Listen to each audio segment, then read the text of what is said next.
কথাগুলা শুনেন। আমার কি হবে আমি জানি না, আল্লাহ আমারে বাঁচা। বিশ্বনবী পাগলের মতো একবার হাউজে কাউসারে যাবেন, একবার সিরাতে যাবেন, একবার পুলসিরাতের দিকে, একবার হাউজে কাউসারের দিকে পাগলের মতো দৌড়াতে থাকবেন। তার কোনো গুনাহগার উম্মত যাতে জাহান্নামে ঢুকে না যায়, সেদিন কেউ সুপারিশ করতে পারবে না বিশ্বনবী ছাড়া। বিশ্বনবী মাকামে মাহমুদে যে আল্লাহু আকবার বলে সিজদায় লুটিয়ে পড়বেন, আল্লাহ রাব্বুল আলামিন বিশ্বনবীকে এমন কিছু চমৎকার শব্দ শিখাবেন, ওই শব্দগুলো দিয়ে আল্লাহর প্রশংসা করে বিশ্বনবী কাঁদতে আরম্ভ করবেন। বিশ্বনবী এমন ভাবে অজর দ্বারায় সিজদায় লুটিয়ে পড়ে কাঁদবেন, রব্বুল আলামিনের রহমতের দরিয়ায় জোশ লেগে যাবে।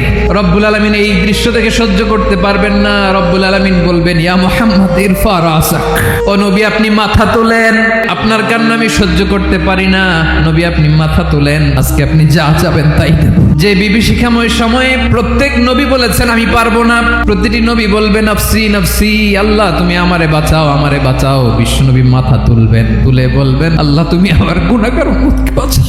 এই দুনিয়ার বুকে রব্বুল আলামিন সব নবীকে একটা করে দাওয়া মুস্তাজাবা দিয়েছেন, মানে যে দোয়া করলে কবুল হয়ে যায় সাথে সাথেই। দাও বিহা, দুনিয়ার সব নবীরা ওই দোয়াটা দুনিয়ায় করে ফেলেছে। বিশ্বনবী বলেন আমি করি নাই, আমার ওই স্পেশাল দোয়াটা আমি দুনিয়ার বুকে কঠিন বিপদে পড়েও কোনোদিন করি নাই। আমি আমার স্পেশাল দোয়াটা কিয়ামতের দিন আমার গুনাহগার উম্মতকে সুপারিশের জন্য রেখে দিয়েছি।